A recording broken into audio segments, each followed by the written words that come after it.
अस्सलाम वालेकुम everyone, exploring world channel के नए vlog maxed embassy recommended scholarship के साथ मैं हूं आपका होस्ट सैयद आरिफ हुसैन। और इससे पहले कि मैं आज के व्लॉग की तरफ बढ़ूं, मैं क्विकली अपना तारुफ कराते चलता हूं। मेरा नाम सैयद आरिफ हुसैन है और मैं इस वक्त सैतामा यूनिवर्सिटी जापान के अंदर फर्स्ट ईयर डॉक्टरल स्टूडेंट हूं। मैं पीएचडी कर रहा हूं और मेरे साथी जो कि आज यहाँ पे मौजूद नहीं है मेरे साथ, नवीद अंजम, वो सेकेंड ईयर के स्टूडेंट हैं और वो भी सैतामा यूनिवर्सिटी जापान अंडर हम पढ़ रहे हैं मैक्स्ड यूनिवर्सिटी रिकमेंडेड स्कॉलरशिप के थ्रू। इस वक्त नवीद मेरे साथ नहीं है क्योंकि हम पाकिस्तान में आए हुए हैं, सेमेस्टर ब्रेक चल रही है जापान से। और जिस दिन मैं पाकिस्तान पहुंचा तो सेम डे से काफ़ी सारे मैसेजेस जो है वो रिसीव हो रहे हैं लोगों की तरफ से, स्टूडेंट्स की तरफ से, ग्रेजुएट स्टूडेंट्स की तरफ से कि क्योंकि मैक्स्ड यूनिवर्सिटी रिकमेंडेड स्कॉलरशिप चंद ही हफ्तों के अंदर अनाउंस होने वाला है, maybe end of March और maybe start of April. तो उस सिलसिले में गाइडेंस पूछ रहे थे तो आई थॉट कि वाई नॉट हम एक प्रॉपर जो है वो व्लॉग बनाएं। तो नवीद भाई मौजूद नहीं है और मैं अपने घर में मौजूद हूँ, तो मैंने क्विकली सोचा कि इसके ऊपर जो है वो मैं एक व्लॉग कंप्लीट कर लेता हूँ ताकि जिन जिन को जिस तरह की गाइडेंस चाहिए वो इससे ले सकें। तो नाजरीन, मैक्स जो है बेसिकली आप में से कुछ को आइडिया होगा, शायद कुछ को आइडिया ना भी हो। तो मैक्स्ड जो है ये जापानीज़ गवर्नमेंट का स्कॉलरशिप है। मैक्स्ड बेसिकली जो है वो एक मिनिस्ट्री है आपकी जापान के अंदर, जो कि डील करती है डिफरेंट काइंड के स्कॉलरशिप्स को। ये बैचलर के स्कॉलरशिप देते हैं, ये मास्टर्स के देते हैं, ये पीएचडी के देते हैं, ये टीचर्स को स्कॉलरशिप्स देते हैं। तो इसका जो बेसिक पर्पज़ है वो रिसर्च का फ़रोग है, कल्चर का फ़रोग है। और डेफिनेटली उस कल्चर के अंदर जब आते हैं तो हम एक्सपोजर होता है जो यहाँ से स्टूडेंट्स जापान जाते हैं तो उनके अपने डिफरेंट ऑब्जेक्टिव्स हैं और जिसमें शायद रिसर्च उनकी सबसे पहला और बहुत जापानीज़ गवर्नमेंट के हाईली फंडेड स्कॉलरशिप में से एक स्कॉलरशिप है मैक्स्ड। आपको आइडिया होना चाहिए जायका भी है, एडीबी के स्कॉलरशिप्स भी हैं। तो ये मैक्स्ड भी जो है ये आप कह सकते हैं अमंग दी जो उनके टॉप प्रेस्टिजियस स्कॉलरशिप्स हैं उनमें एक है। जैसे कि मैंने बताया कि मैं और नवीद हम दोनों यूनिवर्सिटी रिकमेंडेड स्कॉलरशिप से पढ़ रहे हैं। तो इसके जो है बेसिकली दो चैनल्स हैं मैक्स्ड के। आप वाया एम्बेसी जा सकते हैं या आप वाया यूनिवर्सिटी जा सकते हैं। मैं क्विकली दोनों को एक्सप्लेन कर देता हूँ। यूनिवर्सिटी चैनल में ये होता है कि तकरीबन अगस्त में स्टार्ट हो जाती हैं यूनिवर्सिटीज़ के डिफरेंट एडमिशन्स और ये चलते रहते हैं मे बी फेब तक। अभी भी शायद एंडिंग हो रही होगी कुछ यूनिवर्सिटीज़ की। आप डायरेक्टली अप्लाई करते हैं इनटू सम जापानीज़ यूनिवर्सिटी और यूनिवर्सिटी आपके साथ आपके इंटरव्यूज़ लेती है, आपको शॉर्ट लिस्ट करती है, आपसे फॉर्म फिल करवाती है। यूनिवर्सिटी आपके फॉर्म मैक्स्ड को भेजती है और मैक्स्ड अप्रूवल देता है आपकी रिकमेंडेशन की। और इसके बाद आपका जो नाम है वो एम्बेसी में आता है जो कि इस्लामाबाद में है और इनका हेडक्वार्टर कराची के अंदर है और एम्बेसी आपको वीज़ा जारी कर देती है। लेकिन जो एम्बेसी रिकमेंडेड है वो जिस तरह नाम बता रहा है तो it's bit different process. Embassy recommended में क्या होता है कि आप अप्लाई करते हैं और डायरेक्ट एम्बेसी के अंदर आपकी जो है वो कोऑर्डिनेशन चलती है। मे बी कराची से करीब हैं आप, बलूचिस्तान और सिंध के लोग ज़्यादातर वो कराची के हेडक्वार्टर को प्रेफर कर रहे होते हैं जो उनकी कौंसलेट है। और बाकी सूबों के शायद हमारे पास इस्लामाबाद नज़दीक है, जिस तरह मैंने भी इस्लामाबाद में अप्लाई किया था। अब मैं आपको बताते चलूँ कि आज के व्लॉग के अंदर मैं अपना एक्सपीरियंस कैसे शेयर करूँगा। मैंने मैक्स्ड के 2 इनटेक्स में अप्लाई किया हुआ है एम्बेसी रिकमेंडेड के। आपको एक चीज़ का और आइडिया होना चाहिए कि जब मैक्स्ड की नाम आता है तो अब जो मैक्स्ड आएगा दैट वुड बी मैक्स्ड 2021, यानी 2020 में जिस स्कॉलरशिप में आप अप्लाई करेंगे तो ये प्रोसेस कंप्लीट होते होते आप 21 में जाके जापानीज़ किसी यूनिवर्सिटी के अंदर अपना जो है वो स्टडी स्टार्ट करेंगे। तो अब जो मैक्स्ड आएगा वो 2021 आएगा, यानी मैक्स्ड जिस साल अप्लाई कर रहे होते हैं जो उसका नाम होता है वो 1 साल प्लस होता है उससे। तो मैंने अप्लाई किया था मैक्स्ड 2019 और 2020 के मैक्स्ड में, यानी मैंने अप्लाई किया था 2018 में, उस वक्त मैक्स्ड 2019 चल रहा था और 2019 में किया था तो मैक्स्ड 2020 चल रहा था। 2018 के अंदर जब मैंने अप्लाई किया था तो मैं शॉर्टलिस्ट हो गया था। फर्स्ट जो स्क्रीनिंग होती है जिसमें मेरे ख्याल में, अब मुझे नहीं आइडिया इस दफ़ा कितने करते हैं क्योंकि अब फिगर्स चेंज हो रही हैं। जिस तरह आपको पता होगा शायद कि इस दफ़ा यूनिवर्सिटी रिकमेंडेड जो है वो बहुत ज़्यादा लोग गए हैं, हम जब गए हैं 2019 के अंदर। तो इसी तरह फिगर्स बदल रही हैं। जब मैं गया था तो मेरे ख्याल में टोटल शॉर्ट लिस्टिंग कैंडिडेट्स थे जो इस्लामाबाद के अंदर थे 45 या 47 के करीब थे और शायद कराची के अंदर 10-12 होंगे। तो मैं शॉर्टलिस्ट हुआ था, फिर उनका टेस्ट हुआ था, मैंने टेस्ट क्लियर किया था and then I appeared for interview as well, जो कि वेरी नेक्स्ट डे इंटरव्यू हमारा हुआ था। और इंटरव्यू के अंदर मेरा जो प्रपोजल था that was related to CPEC जो आपको पता होगा जो चाइनीज़ पाकिस्तान हम मिलकर जो है प्रोजेक्ट इस टाइम चल रहा है जो mainly funded by Chinese government है। तो और मैंने लैंग्वेज के अंदर शायद चाइनीज़ भी लिखा था क्योंकि मैंने चाइनीज़ लैंग्वेज का कोर्स किया हुआ था। तो वहाँ पे जो इंटरव्यू लेने वाले थे उनके पास बड़े दो सॉलिड पॉइंट्स थे मुझे ये कन्विंस करने के लिए कि मुझे चाइना जाना चाहिए। नंबर वन, क्योंकि मेरी रिसर्च है ही सी पैक से रिलेटेड, तो आप वहाँ जाएं। और सेकंड, क्योंकि मुझे चाइनीज़ भी आती है। तो ये मैं बात करूँगा जब रिसर्च प्रपोजल के ऊपर आऊँगा, उसके ऊपर हम डिटेल में बात करेंगे कि किस तरह, और लैंग्वेज जब हमने फिल करनी है तो बड़े की पॉइंट्स होंगे, हम डिस्कस करेंगे। बहरहाल इंटरव्यू के अंदर समहाउ मैं शायद क्वालिफाई नहीं कर पाया था, तो मुझे रिग्रेट ईमेल आ गई थी। और रिग्रेट्स जितने भी आते हैं ये आपको कामयाबी की तरफ ही लेकर जा रहे होते हैं इनफैक्ट, बल्कि ये आपको और स्ट्रॉन्ग बनाते हैं। आपकी डेफिशिएंट पॉइंट्स सामने आ जाते हैं, आपको पता चल जाता है कि किन एरियाज़ में मैंने सही परफॉर्म शायद नहीं किया जो मुझे आगे करना चाहिए। बहरहाल Japan like one was my dream destination जो मैंने बनाई हुई थी कि ये मतलब उनका कल्चर, मैं आगे बात करूंगा इनके ऊपर जाके डिफरेंट पॉइंट्स के ऊपर कि जापान क्यों होना चाहिए, बल्कि सवाल होता है इंटरव्यू के अंदर भी है और इस एप्लीकेशन फॉर्म के अंदर भी है।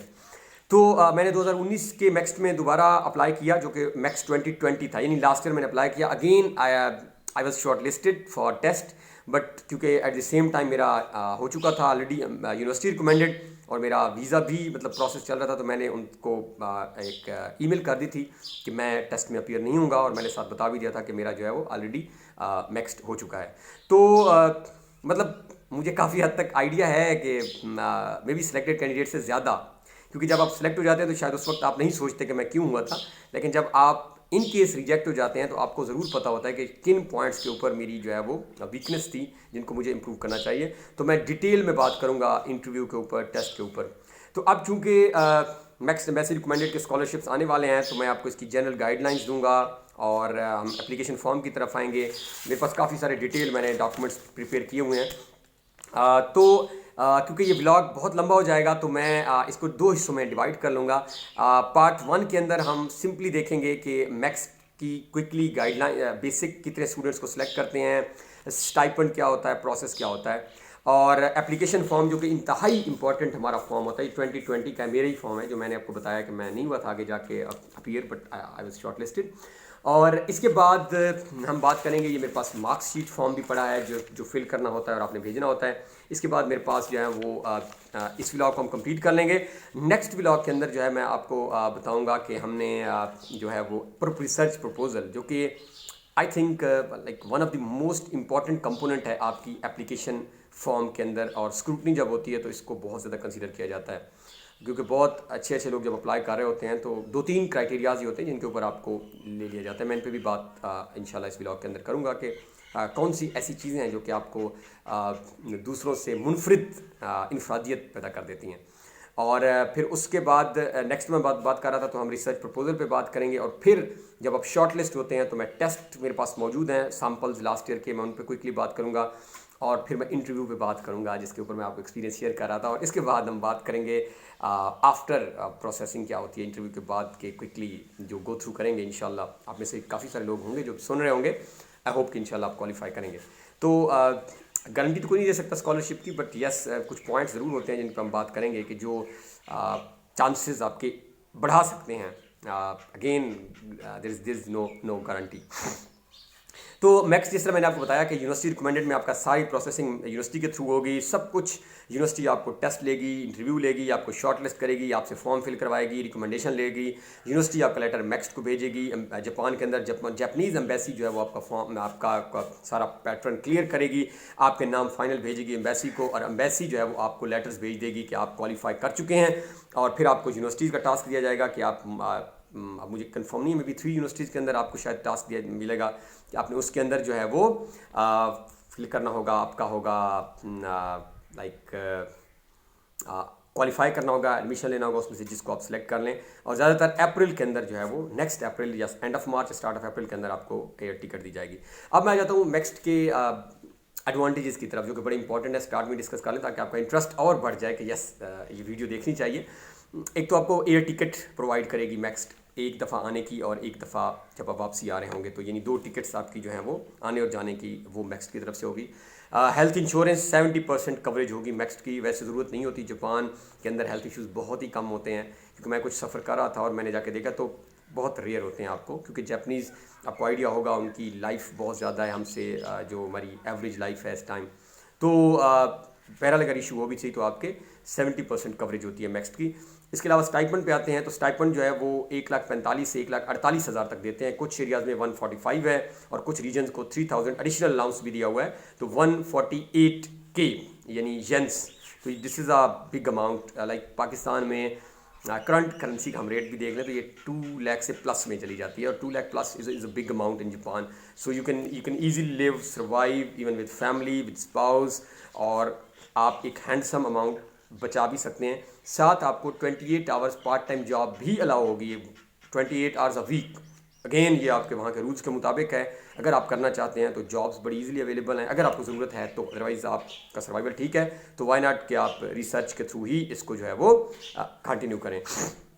तो इसके अलावा टेंटेटिव स्टूडेंट्स पे आते हैं, तो इस दफ़ा का मुझे नहीं आइडिया, क्योंकि स्टूडेंट्स कोई फिक्स नहीं होते, ये बढ़ते रहते हैं। जिस तरह मैंने आपको बताया कि यूनिवर्सिटी वाले चैनल से जिस मैं गया हूँ, तो मुझे जो इतला मिली है शायद 2018 में 11 के करीब लोग गए थे और 2019 में हम 30 लोग चले गए हैं। तो इट मीन्स के स्टूडेंट्स का इंटेक बढ़ रहा है। तो लेकिन लास्ट ईयर जब मैं अप्लाई हुआ था तो मुझे बताया गया था कि 10 टोटल स्कॉलरशिप्स यहाँ से बीएससी और एमएससी के एमएससी और पीएचडी के, बीएससी के सेपरेट हैं। वो मैंने ऑलरेडी व्लॉग भी मैंने बनाया हुआ है, हमारे चैनल पे मौजूद है, आप अगर जाएँ तो वो भी आपके अगर कोई जानने वाले तो उनसे शेयर कर सकते हैं आप। तो 10 सीट्स थी, 8 इस्लामाबाद में थी और 2 कराची में थी। बट इस साल का किसी को नहीं आइडिया, होपफुली बढ़ जाएंगे सीट्स। तो अगर 15 तक भी हो जाती हैं इन केस, तो इट्स अ बिग अमाउंट, और आप वाई नॉट आप क्वालिफाई कर सकते हैं। तो हमने बात कर ली। हलाल फूड का कोई मसला नहीं है जापान के अंदर, मस्जिदें मौजूद हैं, so everything is a perfect there, और लोग बहुत अच्छे हैं। इस पर हम आगे जाके भी बात करेंगे। अब हम बढ़ते हैं अपने व्लॉग के पहले हिस्से की तरफ, और वो है मेरे पास, अगर आप देखें तो ये है जी 2020 एप्लीकेशन फॉर्म है मेरे पास मैक्स्ट का। और इसको जो है हम इस एप्लीकेशन फॉर्म के अंदर नाज़रीन बहुत सारे मसाइल आते हैं स्टूडेंट्स को। मैं क्योंकि ख़ुद फिल किए थे, मैंने किसी दोस्तों से रब्ता किया था जापान के अंदर, क्योंकि मुझे बहुत सारे इश्यूज़ थे इस फॉर्म के अंदर जो मुझे नहीं समझ आ रहे थे। बट आज इस व्लॉग को बनाने का एक पर्पज़ ये भी है कि आप अपनी एप्लीकेशन फॉर्म को जब ये आने वाला है उठाएं, साथ रखें, और आप इसको सुनते जाएं और साथ साथ आप फिल करते जाएं। आई होप कि मैं सारी चीज़ें बहुत क्लियर बताऊंगा। अगर कोई गलती हो गई तो इसको आप इग्नोर कर लीजिएगा, और आप खुद से भी माशाल्लाह देख भी सकते हैं। आई होप कि कोई प्रॉब्लम नहीं होगी। इसके बाद मैं आ जाऊँगा मार्कशीट फिलिंग के ऊपर, और इस व्लॉग को कंप्लीट करके नेक्स्ट व्लॉग के अंदर फिर मैं आपको डिटेल्स में रिसर्च प्रपोजल पे बात करेंगे, टेस्ट पे और इंटरव्यू पे। अच्छा जी, एप्लीकेशन फॉर्म जो है इसके टोटल 26 सेक्शंस हैं, 26 सेक्शंस, इट कंटेन्स 26 सेक्शंस। तो हर सेक्शन को मैं वेरी क्विकली ब्रीफली, अब मैं डिटेल में बहुत भी नहीं जा सकता, लेकिन मैं आपको बताता जाऊँगा कि क्या लिखना है क्या नहीं लिखना। ये जस्ट मेरी सजेशंस भी हो सकते हैं कुछ सवालात में, आप इसको फर्दर खुद से इम्प्रूव कर सकते हैं, आप इनमें से कंटेंट बढ़ा सकते हैं, क्वालिटी आप बढ़ा सकते हैं। तो मेरे पास है जी 2020, इट मीन्स कि 2019 में जब मैंने अप्लाई किया था तो ये फॉर्म मैंने फिल किया था। अब 2021 का आएगा। तो 2020 application form for Japanese government scholarship research student. आपको पता होना चाहिए कि you are going there as a research student, that's why your research proposal is very important. और इस पर हम बात करेंगे अपने नेक्स्ट व्लॉग के अंदर। That would B part 2 of this next under embassy recommended scholarship जो हमारे चल रहे हैं। अच्छा जी, सबसे पहले आपने इंस्ट्रक्शंस पढ़ लेनी है, बड़ी इंपॉर्टेंट होती हैं और इसको अक्सर हम इग्नोर कर लेते हैं, तो ज़रूरी है कि इनको आप देख लें। तो इंस्ट्रक्शंस में उन्होंने कहा है कि आप टाइप करें या राइट करें, राइट नीटली और may be in block letters. तो मेरी जो अपनी सजेशन है, आपकी जितनी हैंड राइटिंग अच्छी क्यों ना हो, आप इसको जो है वो राइटिंग की तरफ कभी ना लेके जाएं, इसको टाइप ही करें। इसके बहुत सारे एडवांटेज हैं। टाइप में एक तो ये होगा कि आपकी स्पेस बाजू का ज़्यादा बन जाती है, क्योंकि आप टाइप कर रहे होते हैं तो आप 11 भी कर सकते हैं, 12 भी कर सकते हैं, आप फ़ॉन्ट साइज़ फ़ॉन्ट स्टाइल्स को बदल रहे होते हैं। और दूसरा ये सबसे इंपॉर्टेंट ये है कि जब आप ये फॉर्म फिल करेंगे और भेजेंगे मैक्स्ट को, तो आपका अगर आप आगे मतलब प्रोसेसिंग हो चल पड़ती है, आप टेस्ट की तरफ शॉर्टलिस्ट होते हैं, इंटरव्यू की तरफ फिर आगे, तो ये फॉर्म जो है आपका ये मल्टीपल जगहों पे आगे मूव करता रहेगा। ये जापान जा सकता है, तो वो कुछ इरेज भी हो सकता है इसके अंदर से। तो मेरी आपको 100% एडवाइस है कि आप never go for this option of writing. So choose this typing option. System के अंदर ये एडिटेबल होता है, PDF एडिटेबल है। सिंपली आप जिस PDF में इसको खोलेंगे तो आप उसमें सिंपली एडिट कर सकते हैं। अरेबिक न्यूमेरल्स की बात है, वेस्टर्न कैलेंडर्स की बात है, प्रॉपर नाउन्स की बात है, पर्सनल डाटा जो आपने लिखा है वो सिर्फ स्कॉलरशिप सिलेक्शन प्रोसेस के लिए यूज़ किया जाएगा और इसको फर्दर किसी भी जगह पे नहीं शेयर किया जाएगा। दैट्स अ गुड थिंग जो अक्सर स्कॉलरशिप में होता भी है। अब मैं आ जाता हूँ प्रॉपर, मेरे ख्याल में काफ़ी सारी चीज़ें हो गई हैं। एंड बिफोर स्टार्टिंग, अगर आपके कोई और क्वेश्चन हो, आप हमारे जो यूट्यूब का चैनल है उसके नीचे, या आप जो हमारा फेसबुक एक्सप्लोर जापान के नाम से पेज है उसके ऊपर आप कमेंट्स कर सकते हैं इस वीडियो के नीचे, और हम इंशाल्लाह उसको प्रॉपर रिप्लाई करेंगे। अदरवाइज़ आप मुझे पर्सनल मैसेज कर सकते हैं या नवीद अंजम को भी कर सकते हैं। तो इंशाल्लाह हम ट्राई करेंगे कि आपको हम जो भी हमारे नॉलेज में आपसे शेयर करें। वैसे भी हम ट्राई करते हैं कि शेयर करते रहें। अब सेक्शन 1 की तरफ मैं आता हूँ, दैट इज़ नेम। आपने अपना नाम लिखना है। तो नाम जो है वो सर नेम, गिवन नेम और मिडल नेम है। तो मैं बहुत सारी चीज़ों को अपने साथ लिंक करता जाऊंगा, अपनी एग्जांपल कोट करता जाऊंगा। तो आप अपनी तरफ से इसको अपने अकॉर्डिंग जो है वो एडजस्ट कर लीजिएगा। मेरी एग्जांपल आप देखते जाइएगा क्योंकि मैं ऑलरेडी फिल भी कर चुका हूँ। अब मेरा नाम जो है वो पूरा काफ़ी लंबा है, सैयद आरिफ हुसैन शाह। तो मेरा सर नेम जो है दैट इज़ शाह। अब ये कहाँ से पता चलता है, ये भी बड़ा सवाल होता है। अगर तो आपका पासपोर्ट बना हुआ है तो फिर तो आपके लिए मसला ही कोई नहीं है। तो पासपोर्ट में तो अक्सर ये लिखा होता है मतलब आपका सर नेम क्या है और आपका गिवन नेम, और अगर मिडिल नेम है तो।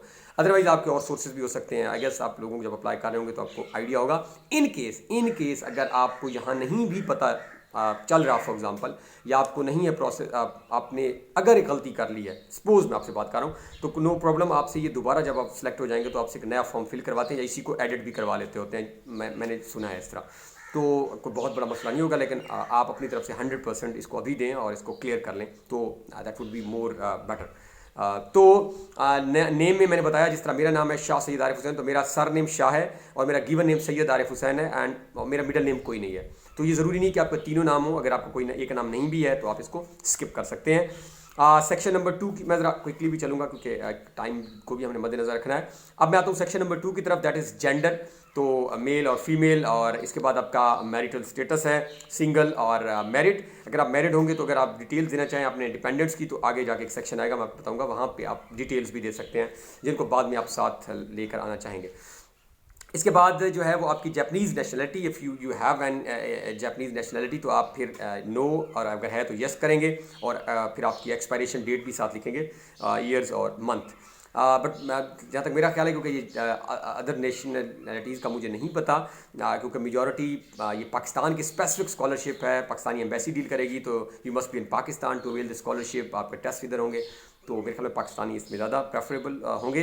इसके साथ एक है तस्वीर, ये बड़ा इंपॉर्टेंट है। मैं आपको अपना एक वाक़या सुना देता हूँ। मैंने जब अप्लाई किया था 2018 वाले की बात कर रहा हूँ, जो 19 जो मैक्स था, यानी आज से ग़ालिबन 1 साल 10 महीने पहले जब मैं अपीयर हुआ था, तो मैंने जब अप्लाई किया था तो मैंने एक पिक्चर लगा दी थी यहाँ पे। पिक्चर तो बहरहाल उस वक्त कोई 1-2 महीने पहले की थी, बट उस पिक्चर के बाद जब मैं टेस्ट में गया तो मैंने अपना जो है वो बिट लाइक हेयर स्टाइल थोड़ा सा बदल लिया। और पिक्चर भी शायद में भी पुरानी भी हो, 3-4 में, मुझे नहीं आइडिया था। तो सबसे पहला जो मुझे क्वेश्चन काउंटर करना पड़ा था, आंसर करना पड़ा, दैट वाज कि आपकी शक्ल इधर डिफरेंट लग रही है, उधर आप डिफरेंट लग रहे हैं। आल्दो आप ये सेम है बट थोड़ा सा आपके अंदर चेंज है। तो पहला क्वेश्चन जो मुझे आंसर करना पड़ा था वो मेरी शक्ल को जस्टिफाई करना पड़ गया था।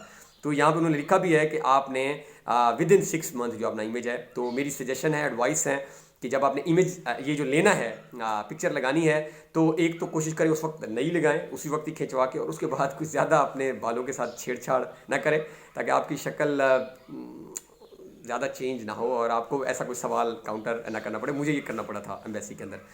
और इसके बाद आपने उसकी नेशनलिटी पे अपना जो है वो नाम लिखना है पूरा, और अपनी नेशनलिटी लिख देनी है। मेरा जैसा सैयद आरिफ हुसैन शाह एंड पाकिस्तानी मैंने, लेकिन अगेन इसके पीछे लिखना है तो ब्लॉक लेटर्स में। ये छोटी छोटी बातें हैं, लेकिन ये बड़ा मैटर कर जाती हैं बाज़ उनके। लाइक मैं बताता हूँ, अभी उन्होंने चेंज कर दिया इस वक्त। एक इससे पहले 2018 वाले फॉर्म में एक सवाल था कि आप अपनी नेटिव लैंग्वेज के अंदर जो है, हाँ, जैसा कि मैं आपको बता रहा था कि मैं घर के अंदर मौजूद हूँ और मेरा घर एक बिल्कुल गांव के अंदर है, तो आपको परिंदों की आवाज़ें भी और थोड़ी सी डिस्टॉर्शंस होती हैं, तो इसको भी आपने साथ साथ बियर करना है।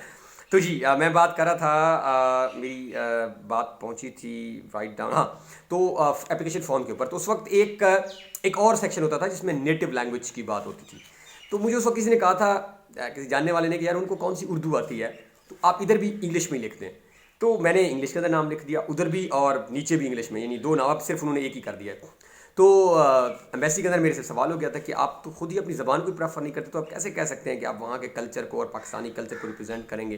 तो ये बहुत बड़ा सवाल था और बड़ा उनका इंतहाई जेन्युइन सवाल। उस वक्त गालिबन दो मुझे अच्छा नहीं लगा होगा, बट उनकी तरफ से ये बहुत अच्छा सवाल था कि मैं जब इधर अपनी ज़बान नहीं लिख रहा तो अक्सर हम ऐसी चीज़ों को इग्नोर करते हैं, बट वो पिन पॉइंट कर लेते होते हैं कभी कभी। तो याद रख लें, तो कोई मिस्टेक इधर भी ना करें, कोशिश करें आपकी जो भी चीज़ें, और बड़ी जेन्युइन वे में इसको फिल करना है। तो इसके बाद हमारे पास सिक्स्थ सेक्शन है डेट ऑफ बर्थ। तो जापानीज स्टाइल जो है वो सबसे पहले ईयर होता है, फिर मंथ होता है, फिर डे होता है। इसके बाद हमारा इसी सेक्शन का जो है वो नेक्स्ट है एज। एज ऑफ अप्रैल 1 2021 आएगा। तो 2021 के अप्रैल तक, 1 अप्रैल तक आपकी जितनी एज बनेगी वो यहाँ पे आपने जो है वो लिख देनी है। अब आपने सिर्फ ईयर्स लिखने हैं। तो ईयर्स का क्या होता है कि अब फॉर एग्जांपल अगर मेरी एज एज ऑफ अप्रैल 1 2021 बन रही है 26 साल 8 महीने, तो मैं 27 साल लिख दूंगा। और अगर मेरी बन रही है 26 साल 4 महीने, तो मैं 26 साल लिख दूंगा। तो अगर 6 महीने से एक्सीड कर रही है तो आप प्लस कर दें 1 ईयर, और अगर 6 महीने से कम है तो आप मंथ्स को निकाल दें और जस्ट आप साल लिख देंगे, तो ये आपकी एज हो जाएगी। इसके बाद 7वां जो है वो हमारा है करंट एड्रेस। ये 7th का पार्ट 1 है। तो करंट एड्रेस में आपका जो भी एड्रेस है जिससे आप एप्लीकेशन अभी फिल करके भेज रहे होंगे, आप वो लिख देंगे। और इसके बाद आपका कंट्री जो है वो आप उसका नाम आ जाएगा।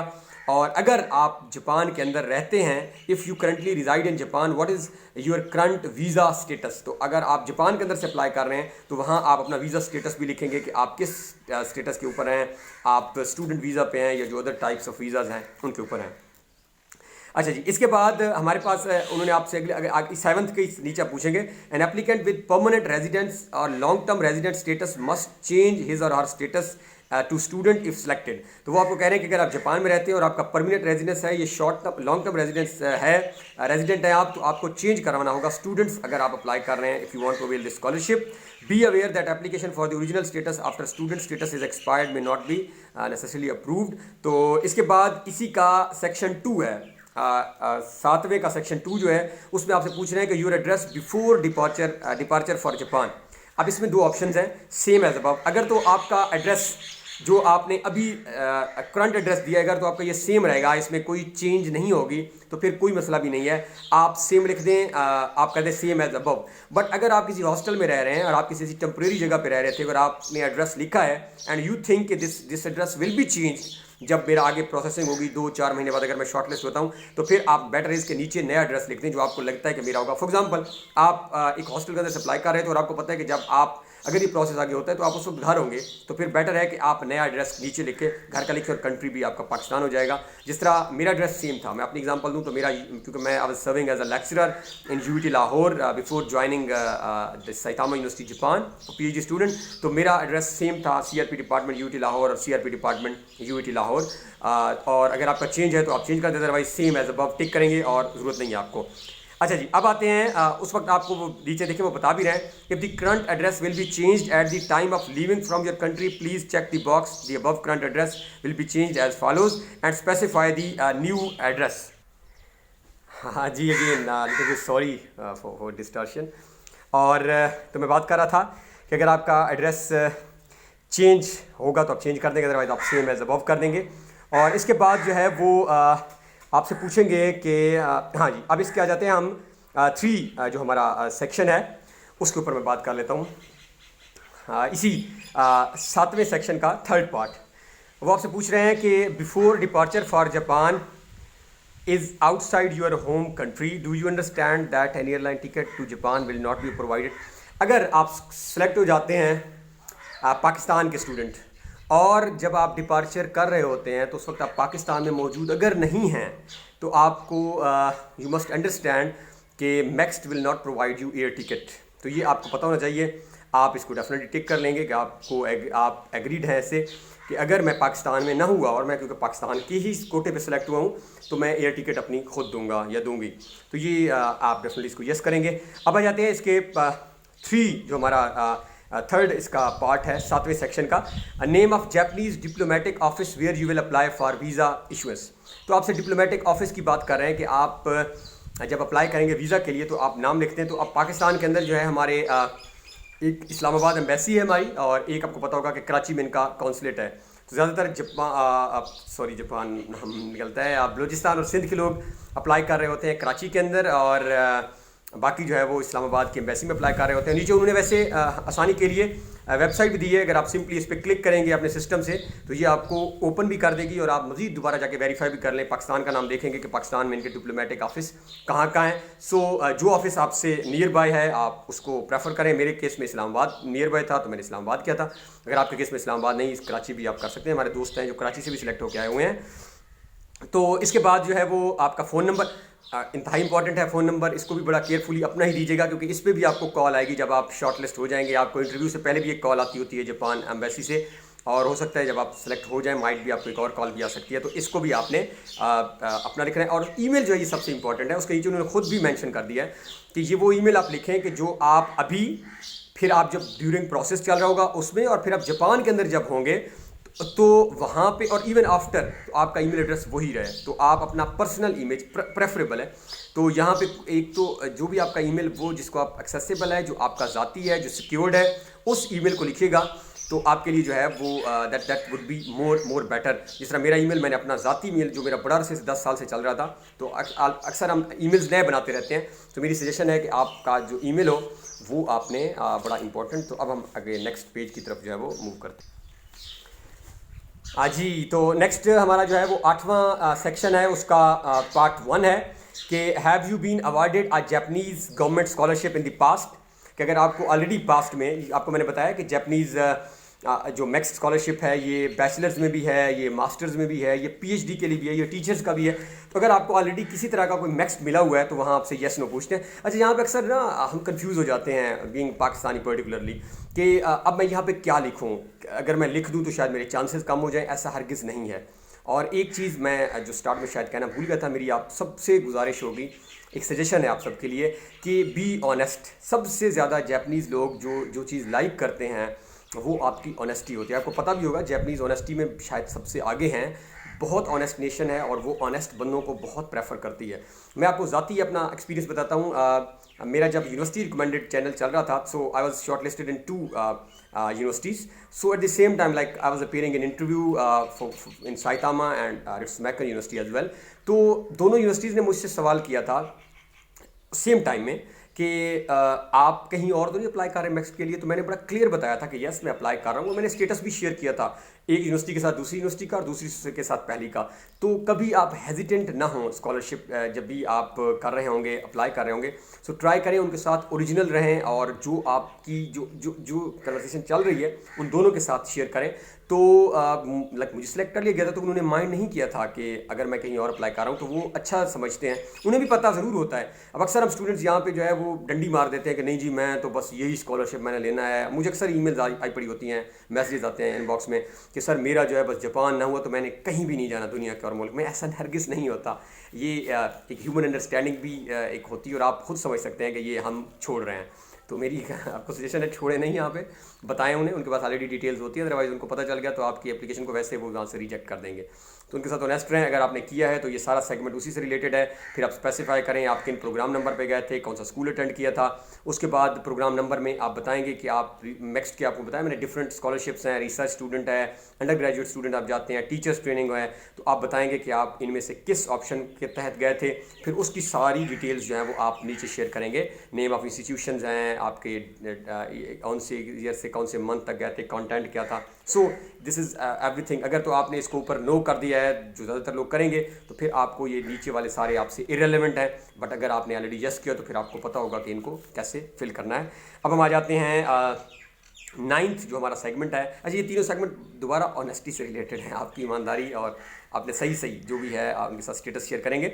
अब आपसे पूछ रहे हैं कि 9th सेक्शन में कि are you applying for any other Japanese government bracket में MEXT scholarship including the programs for which scholarship payments physical year 19 में या 20 में। तो आपसे पूछ रहे हैं कि आपको पता क्या आप कहीं और अप्लाई तो नहीं कर रहे जिस ऐसे मैक्स स्कॉलरशिप में जिसकी फंडिंग स्टार्ट होगी 2019 में या 2020 में। अब वो स्टार्ट कहेंगे कि 2020 या 2021 में तो नहीं स्टार्ट होगी। और आपको पता होना चाहिए, वो बता रहे हैं कि ये अलाउ नहीं है कि आप किसी और जापानीज़ गवर्नमेंट स्कॉलरशिप के लिए अप्लाई करें एट द सेम टाइम जब आप मैक्स को अवेल करने की तरफ जा रहे हैं। तो ये आपको पता होना चाहिए। और मेजॉरिटी का आंसर मेरे ख्याल में नो ही होता है, क्योंकि हम एम्बेसी में ही जब अप्लाई कर रहे होते हैं तो एम्बेसी चालू होती है। वैसे भी यूनिवर्सिटी रिकमेंडेड आजकल ऑफ हैं। तो नो है आपका तो डेफिनेटली नो ही रहेगा।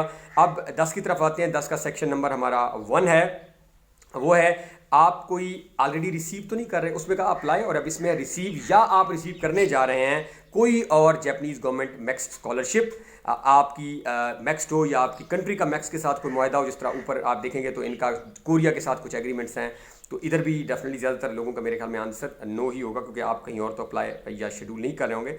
अगर आपने यस कर दिया है तो आपको वो कह रहे हैं कि आपको पता होना चाहिए कि you must cancel other scholarship after selected for max scholarship students since it is not allowed to receive other scholarship together with the max। तो फिर आपको पता होना चाहिए कि आपको या तो दूसरे स्कॉलरशिप कैंसिल करने पड़ेंगे या आपको इधर नहीं सिलेक्ट किया जाएगा, तो आप एट अ टाइम एक स्कॉलरशिप अवेल कर सकते हैं। मेरे ख्याल में हम सब अंडरस्टैंड करते हैं ये। तो हमारी यहाँ पे भी पाकिस्तान में जब हम स्कॉलरशिप ले रहे होते हैं तो हमसे एक कंडीशन ली जाती है कि आप HEC का ले रहे हैं तो आप पीफ नहीं ले सकते, और पीफ का ले रहे हैं तो, क्योंकि मैं UT लाहौर में मुझे भी एक स्कॉलरशिप मिलता रहा। इसके बाद जो है इसका पार्ट 2 जो है, इफ़ यू आर रिसीविंग और अप्लाइंग फॉर अदर स्कॉलरशिप, जिस तरह आपने ऊपर यस किया है, अगर तो नो कर दिया तो फिर आपका यहाँ पे आंसर कोई नहीं होगा।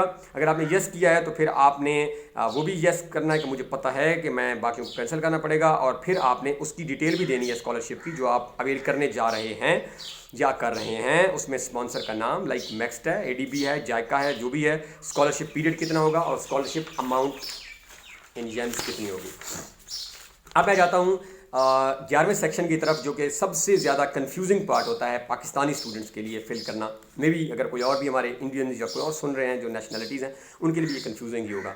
तो यहाँ पे क्योंकि जापानीज़ एजुकेशन सिस्टम हमसे बिट डिफरेंट है, हमारे एजुकेशन सिस्टम से उनका जो तालीमी निज़ाम है वो डिफरेंट है, तो अक्सर हमें यहाँ पे कन्फ्यूजन आती हैं हमारे स्टूडेंट्स को। तो जो मेरे नॉलेज में है, if I am not wrong at the moment, तो शायद जापानीज़ में 1 to 6 उनका एक लेवल होता है, फिर जिसको मे बी वो प्राइमरी एजुकेशन कहते हैं। अगेन मैं मे बी वर्ड यूज़ कर रहा हूँ, आप सिंपल देख भी सकते हैं नेट से, अब मेरे माइंड में शायद बहुत क्लियर ना भी हो, बट मेरे ख्याल में प्राइमरी एजुकेशन शायद 1 to 6 होता है, और फिर उनका लोअर सेकेंडरी एजुकेशन शायद 7 to 9 होता है, और अपर सेकेंडरी एजुकेशन जो है वो शायद 10 to 12 होता है, और टर्शरी अंडर ग्रेजुएट वो सेम जो हमारा 4 साल का होता है, और टर्शरी हायर एजुकेशन ग्रेजुएट जो हमारी मास्टर्स होती है, और अगर इसके बाद की कोई डिग्री है आपकी तो हमारे केस में हमारा डिफरेंट है। हमारा प्राइमरी आपको पता है 1 to 5 है, फिर 6 to 10 हमारा मिडिल और मैट्रिक कंबाइन हो जाती है, और 10 to 11 12 हमारी FSC है, और अंडर ग्रेजुएट है 4 साल की, और मास्टर्स है। अच्छा जी, तो अब यहाँ पे अक्सर स्टूडेंट्स के कुछ सवालात हैं, मैं उनको पहले एड्रेस कर लूँ और फिर मैं इसकी सेक्शन की तरफ बढ़ता हूँ 1 by 1। यहाँ पे अक्सर स्टूडेंट सवाल करते हैं कि जी अब हमने अपने हिसाब से फिल करना है। एक चीज़ आप माइंड में रख लें कि आप, क्योंकि ये मास्टर्स और PhD के लिए है, तो आपकी FSC तक कोई वेरिफिकेशन नहीं होगी डिग्रीज़ की, यानी FSC की डिग्रीज़ आपने भेजनी भी नहीं है, एम्बेसी में भी अभी नहीं भेजनी है आपने, आपको वो लिखा हुआ होगा जब आप अप्लाई करेंगे कि मोस्ट रीसेंट डिग्रीज़ जो हैं वो आप साथ में। मैं एंड पे बात भी करूँगा कि कौन कौन से डॉक्यूमेंट्स आपने सेंड करने होते हैं एम्बेसी को इस टाइम जो आप अप्लाई कर रहे हैं। तो आपने ना प्राइमरी की करनी है, ना मिडिल की करनी है, ना मैट्रिक की करनी है, ना ही FSC की करनी है, तो आपको वरीड होने की ज़रूरत नहीं है। हमारा जो है जापानीज़ का मैंने आपको बताया, लेकिन हम किस तरह फिल करेंगे, हम 1 to 5 के अंदर प्राइमरी एजुकेशन को कवर करेंगे, जिसको ये एलिमेंट्री स्कूल भी कहते हैं, ये जिसके मेरे पास इसकी डिटेल्स भी मौजूद है। मैं एजुकेशन लेवल की बात अभी कर रहा हूँ। तो प्राइमरी में हम 1 to 5 कवर करेंगे। लोअर सेकेंडरी एजुकेशन या जिसको मिडिल स्कूल या जूनियर हाई स्कूल कहते हैं, इससे में हम 6 to 10 करेंगे। अपर सेकेंडरी एजुकेशन या जिसको सीनियर हाई स्कूल कहते हैं, उसमें हम 11 12 करेंगे। टर्शरी या हायर एजुकेशन अंडर ग्रेजुएट जो है, इसमें हम अपनी बैचलर्स 4 साल करेंगे, और इसके बाद जो है वो टर्शरी हायर एजुकेशन ग्रेजुएट जो है, इसमें हम अपनी मास्टर्स कवर करेंगे, और अगर आपकी कोई आगे की डिग्री है तो यहाँ पे मैं एक कन्फ्यूजन दूर कर दूँ। अक्सर स्टूडेंट्स में, या मैंने सवालात पढ़े हैं स्कॉलरशिप नेटवर्क जो हमारे डिफरेंट माशाल्लाह बड़े अच्छे ग्रुप्स हैं जहाँ पे लोग काम बता रहे होते हैं या स्टूडेंट सवाल कर रहे होते हैं, तो स्टूडेंट सवाल करते हैं कि जी मैंने तो 1 से 4 एक स्कूल में की है, फिर 4 से 6 किसी और में की है, और 6 से 10 किसी और में की है। ज़्यादातर कॉलेज हमारा मोस्ट ऑफ द टाइम एक ही होता है, बट इससे पहले स्कूल्स में मोस्ट ऑफ द टाइम हमारा स्विचिंग होती रहती है।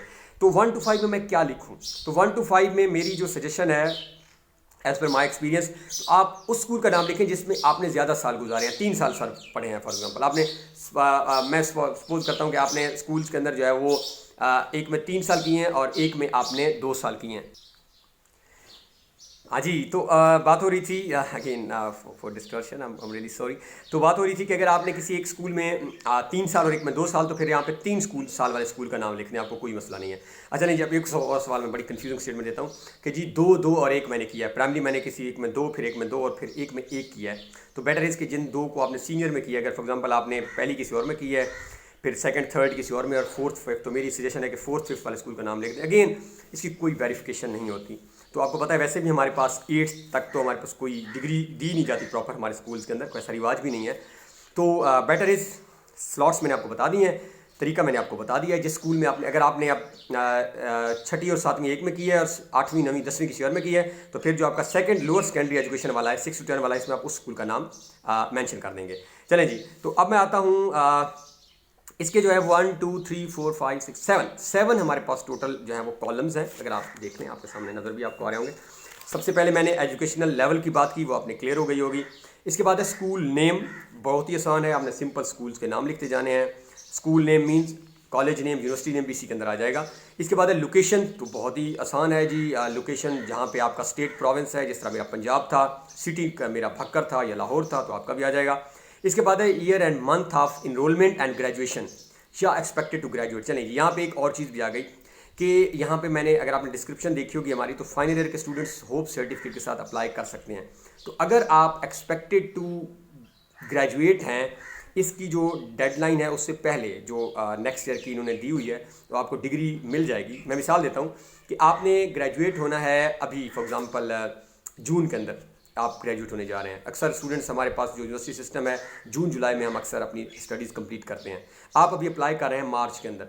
आपने करना क्या है कि एक ग्रेजुएशन सर्टिफिकेट आपने जो है वो होप सर्टिफिकेट बनवा लेना है अपने साथ कि जी दिस स्टूडेंट जो है वो is expected to graduate in June. क्योंकि इसकी जो डेडलाइन, अगर आपने, मैंने अगले भी मेंशन की थी, उन्होंने आपसे पूछा था, तो अप्रैल 2020 यानी अभी अप्रैल 2021 आएगा, तो आप उससे मेरे ख्याल पहले ही ग्रेजुएट हो जाएंगे। अक्सर स्टूडेंट जो फाइनल ईयर में भी होंगे, तो आप अपना होप सर्टिफिकेट अपने डिपार्टमेंट के जो चेयरमैन के साइंस के साथ अक्सर बनवाते रहते होंगे, पहले भी आपने शायद किया हो, तो वहाँ से आप बनवा लेंगे और आप भी अप्लाई इसमें करने के एलिजिबल होंगे। तो होप सर्टिफिकेट के साथ आप अप्लाई करें। अब सवाल ये आएगा कि अगर आप होप सर्टिफिकेट के साथ अप्लाई कर रहे हैं, तो फिर आप का स्टार्ट डेट तो आपको पता होगी, एंड डेट जो है वो जो जिसमें होप सर्टिफिकेट में जो डेट आपने लिखवा दी है कि आपके जिस student is going to graduate in June 2020, तो फिर आप यहाँ पे कंप्लीशन डेट क्या लिख देंगे, जून, यानी 6ठा महीना और 2020। अच्छा जी, यहाँ पे मंथ और ईयर पूछे जाएंगे, मैं भी आपको अपनी एग्जांपल के साथ इसको क्लियर भी कर लूँगा। इसके बाद है पीरियड ऑफ स्कूलिंग अटेंडेड, यानी आपने नंबर ऑफ ईयर्स लिखने हैं यहाँ पे। तो अगर आपने इन केस 4 साल 8 महीने भी बन रहे हैं, तो आप इसको 5 साल भी लिखेंगे। यहाँ भी आपसे सिर्फ साल पूछे गए हैं, महीनों का जिक्र नहीं होगा। इसके बाद आपसे स्टेटस पूछा जाएगा और डिग्री ऑब्टेन और एक्सपेक्टेड टू ऑब्टेन। तो अब स्टेटस में अंडरस्टूड है कि आपने ये सारा कुछ ऑलरेडी कंप्लीट किया हुआ है। तो ये देखिए, उन्होंने ऑलरेडी प्राइमरी 6ठी से 10वीं और एफएससी, तो ये ऑलरेडी उन्होंने क्रॉस कर दिया कि इसमें आपने ये 2 कॉलम फिल नहीं करने, क्योंकि ऑलरेडी अंडरस्टूड है कि आप ये चीज़ें क्लियर कर चुके हैं।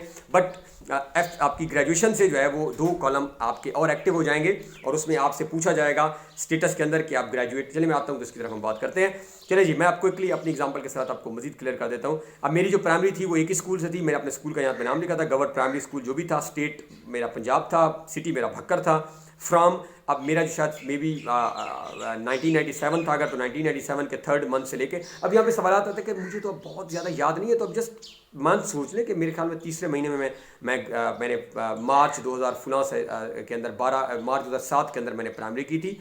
तो आप पीछे वाली डेट खुद से आपको पता हो, अंडरस्टूड होनी चाहिए कि 5 साल का गैप है।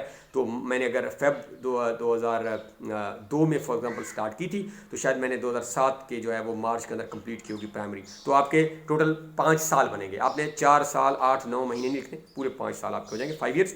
इसके बाद आपकी लोअर सेकेंडरी थी, जो मेरे गवर्नमेंट हाई स्कूल जाफिर वाला था, मैंने वो लिख दिया था। 6ठी से 10वीं सेम, मैंने यहाँ पे स्कूल का नाम लिख दिया था। इसके बाद पंजाब थी, भक्कर थी, मैंने जो है वो मुझे एंड डेट पता थी, क्योंकि मैट्रिक की आपकी जो सनद होती है उसके नीचे लिखा पड़ा होता है, जहाँ पे इशूएंस के नीचे आप देखें तो मंथ और ईयर लिखा होता है कि जी सितंबर 2000 जिसके में थी। तो आपको एंड डेट पता है, तो आप यहाँ पे लिख देंगे ईयर और मंथ लिखना है कि 2000 फॉर एग्जाम्पल 12 और मंथ था 9। और स्टार्ट आपको अगर याद नहीं भी है तो सोच लें जी, स्टार्ट भी मेरे ख्याल में अगस्त में होता है। तो 8वें महीने 2007 से स्टार्ट हुई थी और 9वें महीने 2012 में मैंने मिडिल कंप्लीट कर ली थी। तो यहाँ पे आपका वो आ जाएगा। इसके बाद मेरा जो था कॉलेज था गवर्नमेंट डिग्री कॉलेज भक्कर था, थर्ड में मैं आ रहा हूँ अपर सेकेंडरी एजुकेशन में। स्टेट प्रोविंस सेम मेरा जो है वो पंजाब था, भक्कर था। और यहाँ पे मैंने लिख दिया था, मुझे एफएससी में भी आपको अगर देखें तो डिग्री के नीचे कंप्लीशन ईयर हमें डेट पड़ता होती है कि ये आपकी जो है सनद कब इशू हुई है, तो वो लिखा पड़ा होता है कि ये अगस्त 2000 फॉर एग्जाम्पल 14 के अंदर अगर इशू आपकी हुई है। मैं आपकी एग्जाम्पल के साथ चलूँ, मेरी वैसे ज़रा पहले हुई थी, तो 2014 में अगर आपकी मुकम्मल हुई है तो आप पहले वाली डेट खुद भी बना सकते हैं, या आपको याद होगा वैसे भी कि मैंने कब स्टार्ट किया था, क्योंकि डिग्रीज में हमारी स्टार्ट डेट नहीं लिखी होती। तो 5 साल पहले 1 to 5, 6 to 10 5, और आपके ये वाले 2 साल हो गए, 12 हो गए। अब हम आ जाते हैं अंडर ग्रेजुएट की तरफ। यहाँ पे 2 कॉलम और भी एक्टिव होंगे। पहला तो वही होगा जिस तरह मेरा यूईटी लाहौर था, तो university of engineering and technology Lahore school name था। लोकेशन क्या थी जी, पंजाब लाहौर। फ्रॉम अब मुझे पता था एफएससी का, सॉरी मेरी अंडर ग्रेजुएट का आपको भी पता होगा, जिस तरह मेरी नवंबर 2010 में स्टार्ट हुई थी, तो मैंने यहाँ लिख दिया था कि जी 11वें महीने 2010 में मैंने स्टार्ट की थी, और मेरी क्योंकि कंप्लीट हो चुकी थी तो मुझे पता था कि मैंने कंप्लीट की थी जी 9वें महीने 2014 के अंदर। और इधर मैंने लिख दिया था 4 ईयर्स। अब वो देखें तो तीन साल कुछ महीने हैं, बट मैंने आपको बताया कि अपने राउंड फिगर में लिखने हैं, तो 4 साल की होती है। अब अगर आपकी तो कंप्लीट है तो आप स्टेटस वाले कॉलम में ग्रेजुएट टिक कर देंगे, और अगर आपकी कंप्लीट नहीं है और एक्सपेक्टेड टू ग्रेजुएट है तो यहाँ आप एक्सपेक्टेड टू ग्रेजुएट लिखेंगे और आगे बैचलर लेवल को टिक कर देंगे, वो दोनों टिक करेंगे। अब अगर आपकी एक्सपेक्टेड टू ग्रेजुएट है तो जो आपने होप सर्टिफिकेट पे डेट लिखी हुई है, यानी ये बच्चा जुलाई 2000 फॉर एग्जांपल 18 में ग्रेजुएट होगा या जून में होगा, तो यहाँ पे आपने 2 में वही मंथ और वही साल लिख देना है। तो अगर तो आपकी कंप्लीट हो चुकी है तो फिर तो आपको ऑलरेडी पता है, अगर आपकी नहीं है तो फिर आप एक्सपेक्टेड डेट जो आपके सर्टिफिकेट पे है उसमें आप मेंशन कर लेंगे। और टर्शरी जो है वो एजुकेशन मेरी मास्टर्स थी, तो मैंने मास्टर्स का लिख दिया था। अब एंड पे करूँगा इसे, तो अगर आप मास्टर्स के लिए अप्लाई कर रहे हैं तो आपकी 16 साल की तालीम मुकम्मल होनी चाहिए। तो इसका मतलब क्या हुआ, बड़ी कंप्लीट 16 ही डायरेक्ट होती है। 5 प्राइमरी के, 5 हमारे जो है वो 6 to 10 हो गए, 2 हमारे एफएससी के और 4 ग्रेजुएशन के, तो 16 साल हो गई। और अगर आप पीएचडी के लिए अप्लाई कर रहे हैं तो मिनिमम 18 साल होनी चाहिए आपकी। अब यहाँ पे 2 सवाल अक्सर मैं स्टूडेंट्स के देखता हूँ कि जी मैंने तो मास्टर 3 साल में किया है, तो कोई मसला भी नहीं है, आप यहाँ पे 19 साल कर दें अगर आप अप्लाई कर रहे हैं फॉर पीएचडी, कोई मसला नहीं होगा। कोई कहते हैं जी मैंने तो बैचलर्स 5 साल में किया है, तो कोई मसला भी नहीं है, आप 17 कर दें अगर आप मास्टर्स के लिए अप्लाई कर रहे हैं। मिनिमम आप मास्टर्स के लिए एलिजिबल हैं फॉर 16 ईयर्स अगर आपकी कंप्लीटेड एजुकेशन है, और आप एलिजिबल हैं फॉर पीएचडी अगर आपकी 18 ईयर्स कंप्लीटेड है। ये 2 आपकी मैंडेटरी रिक्वायरमेंट्स हैं। अब बाकी आप कुछ भी कर सकते हैं। नीचे आपका ये अपने देखें total year of schooling as of April 2021, यहाँ पे मेरी 18 थी, आपकी 19 हो सकते, कुछ भी आप मिनिमम मैंने आपको बताया। चले जी, अब ये सबसे इंपॉर्टेंट था, रिमार्क्स पूछे उन्होंने तो आप बता दें जी, क्योंकि उन्होंने अभी नहीं पूछा हुआ आपसे ऊपर कहीं गोल्ड मेडलिस्ट का अगर आपने अच्छी डिग्री है जी, I cleared my bachelors with distinction, like I got 2 gold medals in this, जो भी आप लिख सकते हैं। चलें जी, तो अब मैं दोबारा क्लियर कर रहा हूँ। एजुकेशनल लेवल में आपने जो है वो 1 2 3 4 5 मुकम्मल होते हैं। अगर आप पीएचडी के लिए अप्लाई करें, छठा लास्ट वाला वैसे स्किप हो जाता है। तो प्राइमरी हमारी 1 to 5, लोअर सेकेंडरी हमारी 6 to 10, अपर सेकेंडरी एफएससी, और अंडर ग्रेजुएट हमारी जो बैचलर्स है, और ग्रेजुएट में हमारी मास्टर्स आ जाएगी। और बाकी मैंने आपको 1 by 1 चीज़ें क्लियर कर दी हैं। अरे जी, अब व्लॉग हमारा लंबा हो रहा है, मैं इसको रैप अप करने की तरफ जाता हूँ। चलिए जी, अब आ जाते हैं 12वें में की तरफ। 12वां सेक्शन है जी field of specialization studied in the past. अब आपने जो पास्ट में स्टडी की है उसको डिटेल्ड भी लिखना है और स्पेसिफिक। तो ये देखें ना, आप थोड़ी सी जगह है, ज़्यादा नहीं, मेरे ख्याल में 3 लाइन्स या 4 बनती हैं इस सेक्शन के अंदर। तो आपने बेटर इज कि जो आपका एब्स्ट्रैक्ट था, अगर आप पीएचडी के लिए अप्लाई करें तो जो मास्टर्स में आपका एब्स्ट्रैक्ट था उसकी आप कुछ लाइंस को यहाँ पे टाइटल क्या था फिर रिसर्च का, और ब्रीफली एक्सप्लेन कर लें। अगर आप मास्टर्स में अप्लाई कर रहे हैं तो अपने बैचलर्स का लिख दें। और अगर आपने स्टडी में गैप है, आपने अप्लाई किया था जो 3 साल का, तो अगर आपने कोई रिसर्च पेपर लिखा है तो उसको भी आप यहाँ पे हाईलाइट जो है वो कर सकते हैं। तो यहाँ से जो है उनको एक ब्रीफ आइडिया हो जाएगा आपकी जो है वो पास्ट रिसर्च क्या है, और आप समराइज भी करना जानते हैं। अब आ जाएगा जी, have you ever written a thesis. Thesis is a big advantage, is a big plus point. तो ज़्यादातर हम यस ही कर रहे होते हैं क्योंकि हम बैचलर्स में या मास्टर्स में लिखते भी हैं, इवन बैचलर्स में तो कम से कम लाजमी लिखते हैं। तो आप यस और नो करेंगे, और अगर आपने इसको यस कर लिया तो इसके नीचे वो आपसे ये भी पूछेंगे कि आप उस थीसिस का जो है वो टाइटल और उसके साथ मेंशन भी करें, उसकी रेफरेंसिंग भी। तो अब आपसे नीचे पूछ रहे हैं 14वें सेक्शन में कि आपने अगर कोई बुक्स लिखी हैं, अगर आपने कोई पेपर्स लिखे हैं, आप इवन थीसिस जो आप खुद उसके ऑथर थे अलॉन्ग विद योर सुपरवाइजर, तो उसके जो है वो आप यहाँ पे नाम लिखें। अब यहाँ पे मेरी बड़ी इंपॉर्टेंट सजेशन है आप सबके लिए कि इस सेक्शन के अंदर आप जब नाम लिख रहे होंगे सब्जेक्ट्स के, तो सिर्फ नाम ना लिखें आप। इसको अगर आपके पेपर्स हैं तो इसको प्रॉपर APA फॉर्मेट के अंदर जो है वो लिख लें तो ज़्यादा बेटर होगा, जिसमें हम सबसे पहले वो सेकंड नेम और हमारा वो नाम आ रहा होता है, फिर हम अपने ईयर लिखते हैं कब पब्लिश हुआ था, टाइटल लिखते हैं पेपर का, और इसके बाद पब्लिशर का नाम लिखते हैं जिस जर्नल में आपका पब्लिश हुआ है, फिर आप जो है वॉल्यूम नंबर लिख लेते हैं, पेज नंबर लिख लेते हैं। तो अगर आपके पेपर ज़्यादा हैं तो फिर आप यहाँ पे जो है वो अगर इन केस नहीं आ रहा है तो आप कुछ सेपरेट शीट भी अटैच कर सकते हैं। मेरा नहीं ख्याल इसमें कोई प्रॉब्लम होती है, बल्कि ये आपका एक प्लस पॉइंट है कि आपके पेपर्स अगर ज़्यादा लिखे हुए हैं तो। और अगर इसी में नहीं आ रहा है तो मुझे याद है शायद मैंने इसको जो है मे बी हैंड रिटन लिखा था, क्योंकि मुझे लग रहा था कि मेरे पेपर्स इसमें नहीं आएंगे। तो यहाँ पे आपने, और अगर आपका कोई पेपर भी नहीं है तो आप थीसिस को ज़रूर यहाँ पे लिखें आपका। और अगर आपका कोई पेपर अंडर रिव्यू है, आप अभी वो अंडर प्रोसेस है, अच्छा उसको भी आप लिख सकते हैं, उसका प्रॉपर रेफरेंसिंग, और एंड पे जो है वो आप अंडर रिव्यू लिख दें या जो भी ब्रैकेट में आप डाल दें कि मेरा ये पेपर। इसको अगर किसी को बिल्कुल भी नहीं आइडिया, मैं सबके लिए क्योंकि गाइडलाइंस दे रहा हूँ, कुछ माशाल्लाह बहुत अच्छे रिसर्चर होंगे, उनको वैसे आइडिया होगा। तो आप लिखें जी how to cite a thesis in AP style in Google लिखें, तो सिंपल जो है वो गूगल आपको बता देगा। तो आप थीसिस का नाम भी लाजमी लिखें, अपना नाम, अपने सुपरवाइज़र का नाम, ईयर कौन सा था, टाइटल ऑफ थीसिस यूर क्या है, और दैट्स इट। और अगर आपको कोई पेपर में दोबारा कह रहा हूँ अंडर रिव्यू है तो ये प्लस पॉइंट होता है, क्योंकि तो अंडर रिव्यू में ब्रैकेट में डालें और इसके अंदर अंडर रिव्यू अंडर प्रोसेस लिखें, that would be more better. But ये बहुत ही इंपॉर्टेंट है क्योंकि आप रिसर्च स्टूडेंट जा रहे हैं, तो यहाँ से एक आइडिया हो जाएगा कि आपको कितनी अच्छी, और रिसर्च की जब भी हम बात कर रहे होते हैं तो आपकी one of the indicator of a good researcher is उसकी रेफरेंसिंग बहुत अच्छी होती है। तो यहाँ से आपका वो भी आइडिया हो जाएगा। तो अगर आपके ज़्यादा पेपर हैं तो मेरा नहीं ख्याल में कोई इशू होगा इसमें कि आप you can attach some other sheet as well, उसके साथ रेफ़र कर दें कि आपने कुछ शीट अटैच की है। इसके बाद वो आपसे कह रहे हैं कि अगर आपका जो आपने येस किया है थीसिस में, तो आप उसका एब्स्ट्रैक्ट भी जो है वो एक सेपरेट पेपर के अंदर जमा करवाएं। और इसके साथ जब आप इंटरव्यू में जाएंगे, मैं दोबारा भी बताऊंगा, तो उस वक्त तक जो आपके पेपर्स होंगे उन पेपर्स को भी साथ ले जाएं और उनका एब्स्ट्रैक्ट लाजमी कम से कम लेकर जाएं, ये भी आपके लिए अच्छा होगा। वहाँ पे 15 सेक्शन है जी। आप the first course you plan to take in Japan, non regular, non degree है, मास्टर्स डिग्री प्रोग्राम है, प्रोफेशनल ग्रेजुएट प्रोग्राम है या डॉक्टोरल प्रोग्राम है। तो मोस्ट ऑफ द टाइम अगर हम मास्टर्स के लिए जा रहे हो तो मास्टर्स डिग्री होता है, पीएचडी डॉक्टोरल के लिए जा रहे हो तो डॉक्टोरल डिग्री होता है।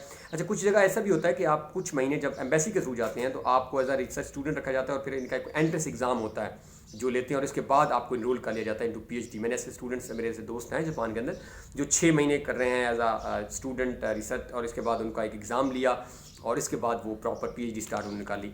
तो ऐसा भी हो सकता है, बट आपको वरीड नहीं होना। इन केस अगर इस फॉर्म के अंदर कोई माइनर सी चीज़ें आपसे स्किप भी हो गई, if you get short listed, तो आपको दोबारा इस फॉर्म को रीफिलिंग करवा लेंगे, आपसे करेक्शंस भी करवा ली जाती हैं। जो हमारा जो है वो please be sure to choose one as course you plan to first enroll in Japan. 16 section जो है प्रेफर्ड मंथ ऑफ अराइवल। तो जापान में ज़्यादातर आपको पता होगा सेमेस्टर, जैसे मैंने बताया था मैं सेमेस्टर ब्रेक पे हूँ अभी, नवीद भी आए हुए हैं, तो या तो यहाँ अप्रैल में स्टार्ट हो रहे होते हैं या सितंबर में। तो यहाँ से उन्होंने आपका अप्रैल भी पूछा है और इसके बाद सितंबर और अक्टूबर भी पूछा है। और अगर आप श्योर नहीं है, जो कि अक्सर स्टूडेंट नहीं होते कि मुझे नहीं पता मैं अभी अप्लाई कर रहा हूँ, तो मैं ज़्यादातर तो वैसे जो अब आप अप्लाई करेंगे तो आप अप्रैल में जा रहे होते हैं। बट अगर आपको लगता है कि नहीं, कोई स्टूडेंट शायद हो सकता है आप जिस यूनिवर्सिटी में गए हो वो यूनिवर्सिटी आपको कहे कि आप सितंबर में आए क्योंकि हमने उसमें स्टार्ट करना है, तो यहाँ पे उन्होंने आपके आसानी के लिए फिर एक और ऑप्शन बोथ का भी दे दिया है। So tick that both option, that would be more feasible for you, क्योंकि आप कहें जी बोथ, मुझे नहीं पता मैं अप्रैल में जाता हूँ या सितंबर में जाता हूँ या जाती हूँ, सो बेटर इज़ के 1 and 1, तो दोनों को कर लें तो जिसमें आप जाके जाएंगे। Term you wish to study in Japan, तो आपसे पूछ रहे हैं अगर तो आपको एग्जैक्ट मंथ्स का पता है। नॉन डिग्री स्टूडेंट जो है वो 18 से 24 मंथ के लिए होता है, तो लेकिन यहाँ पे बेटर इज़ कि अगर आप मास्टर्स के लिए जा रहे हैं तो up to the completion of masters degree program, and if you are going for PhD तो up to the completion of PhD. और एक और ऑप्शन भी पड़ा है अगर आप देखें, up to the completion of professional graduate program if you are going to that program. और इसके बाद do you currently have a job, yes, जिस तरह I was serving as a lecturer in UT Lahore before that and now I am on a study leave, so yes you can tick that one के yes मेरे पास job है। अगर नहीं है तो कोई इशू भी नहीं है, अगर है ऐसे स्टूडेंट में जानते हो कोई जॉब भी नहीं थी, ये भी आपने वरीड नहीं होना कि जी जॉब नहीं है तो पता नहीं वो क्या सोचेंगे, कुछ भी नहीं सोचते। सो यस अगर आपकी जॉब है, name of organization UT Lahore. इसके बाद वो आपसे पूछ रहे हैं एम्प्लॉयमेंट रिकॉर्ड कि आपकी जो 2 मोस्ट रिसेंट एम्प्लॉयमेंट्स हैं उनको ज़रूर लिखें। अगर आपकी एक है तो कोई इशू नहीं है, अगर आपकी ज़्यादा हैं, जिस तरह अगर आप गैप के साथ जा रहे हैं और आपने 3-4 जॉब स्किप की हैं, तो 2 जो आपकी रीसेंट जॉब्स हैं उनको आप लिखें, और इसमें आप पार्ट टाइम जॉब भी कर सकते हैं। अब स्टूडेंट्स के लिए ये कि जो फाइनल ईयर में है, अगर आपको इंटर्नशिप अभी कर रहे हैं, या इवन मैं रिकमेंड करूँगा अगर आप किसी सोसाइटी के अंदर कोई प्रेसिडेंट की पोस्ट के ऊपर हैं तो मेरे ख्याल में उनको भी लिख दें यहाँ पे कोई, क्योंकि वो भी एक पार्ट टाइम जॉब भी कंसिडर होती है, बड़ा आपको अच्छा खासा काम करना पड़ जाता है, तो आप वो भी लिख सकते हैं। मेरे लिए मैं आपका बताता हूँ, तो मैंने फर्स्ट में आप ये देखें ये लिखा पड़ा है डिटेल के साथ, मैंने नाम लिखना है, यूटी लाहौर थी, पीरियड ऑफ एम्प्लॉयमेंट मैंने आप सितंबर 2014 से मैंने टिल प्रेजेंट लिखा था, पोजीशन लेक्चरर था, और टाइप ऑफ वर्क में 3-4 लाइनों में डिस्क्राइब कर दें कि नेचर ऑफ वर्क क्या है, आप क्या कर रहे हैं।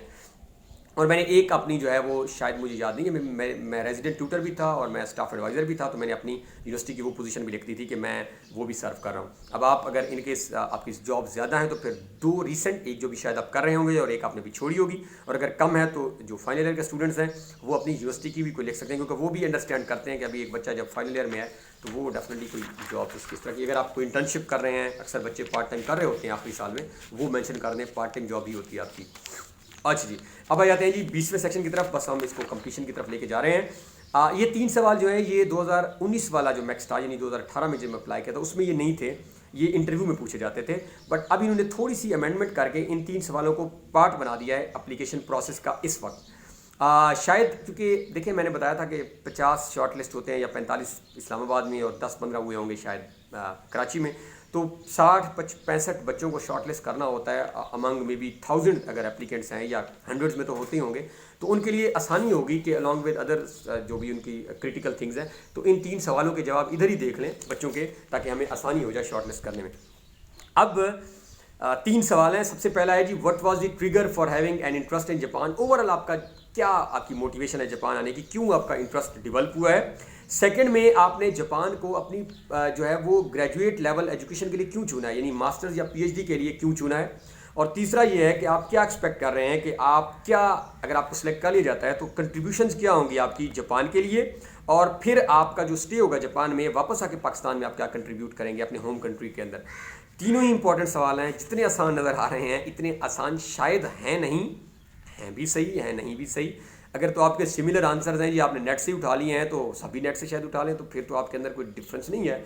अब मैं आपको, क्योंकि मैं अब ये डिटेल में भी एक्सप्लेन नहीं कर पाऊंगा क्योंकि व्लॉग का टाइम मैंने बताया काफ़ी हो चुका है, लेकिन मैं आपको थोड़ा सा बता ज़रूर देता हूँ कि कुछ हिंट्स ज़रूर दे देता हूँ जो आपके लिए शायद बेनिफिशियल होंगे।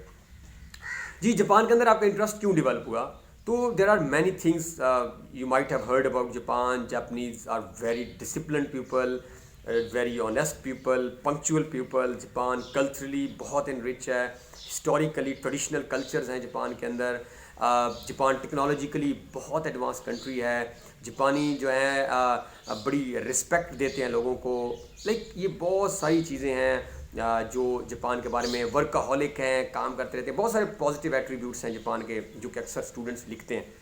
मेरी ये सजेशन होगी कि अलॉन्ग विद दिस, ये ज़रूरी है, आपको ये मैं इनसे डिनाई नहीं कर रहा, और ये मैं एक्सपीरियंस करके बता रहा हूँ कि ये शायद हमने कम सुने, इससे ज़्यादा हैं, बट इसके साथ साथ आपका कोई ऐसा इंटरेस्ट ज़रूर होना चाहिए जो आपको डिफ्रेंशिएट करे फ्रॉम अदर कैंडिडेट्स। शायद ये तो सारी लिख देंगे ऐसे ही बातें, तो आप ट्राई करें कि कोई ना कोई अपनी रिसर्च का लिंक भी बनाएं इंटरेस्ट के साथ, कि मेरे ये इंटरेस्ट जो हैं और मैं जिस रिसर्च को करने जा रहा हूँ या जा रही हूँ उसके अंदर जो है वो भी बहुत एडवांस लेवल पे वहाँ पे रिसर्च हो रही है।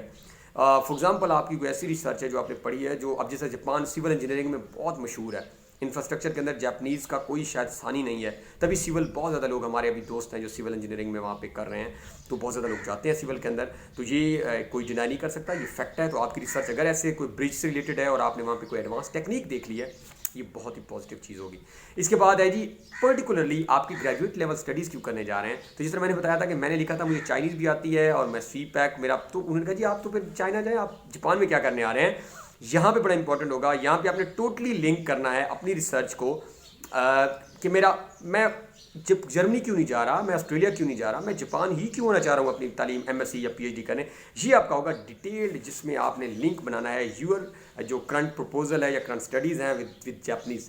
तो इसमें बहुत सारी चीज़ें हो सकती हैं। आपने कोई अगेन जो एडवांस लेवल का वर्क हो रहा है, आपने कोई ऐसी टेक्निक देख ली है जो वहाँ के लोग बहुत ज़्यादा अप्लाई कर रहे हैं, आपको लगता है कि जो जिस टेंटेटिव यूनिवर्सिटीज़ के अंदर आप सोच रहे हैं अप्लाई करने का, वहाँ के जो प्रोफेसर्स रिसर्च कर रहे हैं in line with your research interest है, that like there could be many answers to this question, but again must related with your research. आपने बताना है कि वाई आई एम, मेरा एक दोस्त है और लाइक मे बी उसको कोई ज़बान भी शायद आती थी, और उसने पूछा कि आप उस मुल्क में क्यों नहीं जाते, आपको तो वहाँ की लैंग्वेज भी आती थी सेम, जिस तरह मुझसे पूछ लिया था, तो आप जापान क्यों होना चाहते हैं? तो you must have some solid answers to this question. और अब लाइक मेरी ट्रांसपोर्टेशन प्लानिंग थी, तो मुझे पता था कि मैं क्यों जा रहा हूँ यहाँ पे, मेरी क्या लिंक्स हैं मेरे प्रोफेसर के साथ, मेरी यूनिवर्सिटी के साथ, क्या वहाँ पे ऐसी रिसर्च हो रही है जो मेरी रिसर्च को आपस में जो है वो इनलाइन कर रही है। इस तरह आपके पास भी आंसर होंगे, लाजमी बहुत इंपॉर्टेंट है, इनको आपने इग्नोर नहीं करना इन सवालों को। ये सवाल आपके इनिशियल स्क्रूटनी और शॉर्ट लिस्टिंग के अंदर बहुत मैटर करेंगे। तीसरा सवाल बड़ा इंपॉर्टेंट है कि आप क्या कंट्रीब्यूट करेंगे। तो अब जब आप जापान जाएंगे तो आप पाकिस्तान के एम्बेसडर्स होंगे, और जब आप वापस आएंगे तो आप जापान के एम्बेसडर्स होंगे। अब जापान के अंदर Japanese like they don't know much about Pakistan, तो आप वहाँ पे पाकिस्तान के फूड्स के बारे में बताएंगे। पाकिस्तान के नॉर्दर्न एरियाज माशाल्लाह बहुत प्यारे हैं। तो जिस तरह हम अक्सर बच्चों के साथ या स्टूडेंट्स के साथ या जापानीज दोस्तों के साथ हम बताते रहते हैं, शेयर करते रहते हैं।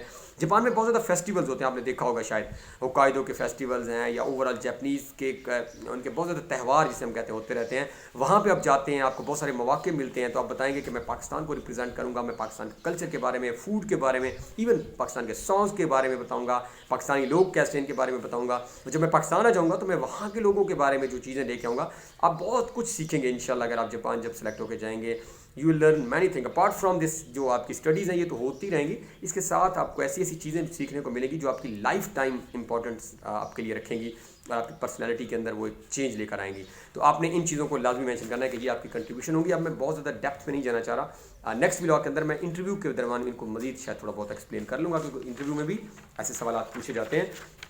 21वें सेक्शन के अंदर लैंग्वेज एबिलिटी है, जो अक्सर हम कंफ्यूज होते हैं कि जी ज़बान जो है, अब सबसे पहले उन्होंने जापानीज़ पूछी है तो मुझे कुछ नहीं आता था, अभी मुझे बहुत नहीं आती लेकिन कुछ लफ्ज़ आते हैं। उस वक्त मैंने, अब यहाँ पे 4 कैटेगरीज हैं, 3, 2, 1, 0, excellent, good, fair and poor. तो जापानीज़ मेरी पुअर थी तो मैंने आई ऑप्ट 0, 0, 0, रीडिंग भी 0, राइटिंग भी 0, स्पीकिंग भी 0, लिसनिंग भी 0।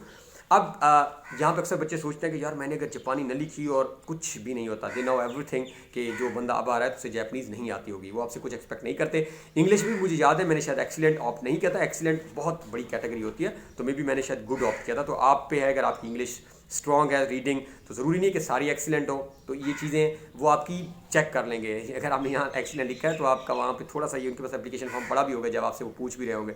आपने यहाँ अगर राइटिंग या स्पीकिंग एक्सीलेंट लिखी है और वहाँ पे आप स्पीकिंग में थोड़ा सा हिचकिचा रहे हैं, तो ये भी चीज़ आपकी पॉइंट आउट की जा सकती है।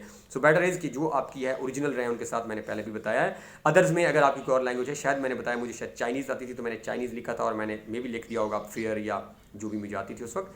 और इसके बाद सेल्फ रेट करनी है आपने, जिसमें कोई उन्होंने आपसे नहीं पूछा होगा। इसके बाद आपकी Japanese language qualification, GLPT, Japanese language proficiency test. तो इनके 5 लेवल होते हैं, N1 to N5, N1 is a very advanced and a native level and N5 is a very basic level. तो अगर आपकी है तो N लेवल में लिख दें, यहाँ पे आप लिख सकते हैं। अदरवाइज आप लिख दें कि आपको नहीं आती तो आप इसको छोड़ भी सकते हैं, यू आर नॉट एप्लीकेबल कर दें आप। 23वें सेक्शन में आपकी इंग्लिश लैंग्वेज क्वालिफिकेशन है। अगेन शायद मैं बताना भूल गया था, आइट्स और टॉफल रिक्वायर्ड नहीं होते इसके अंदर।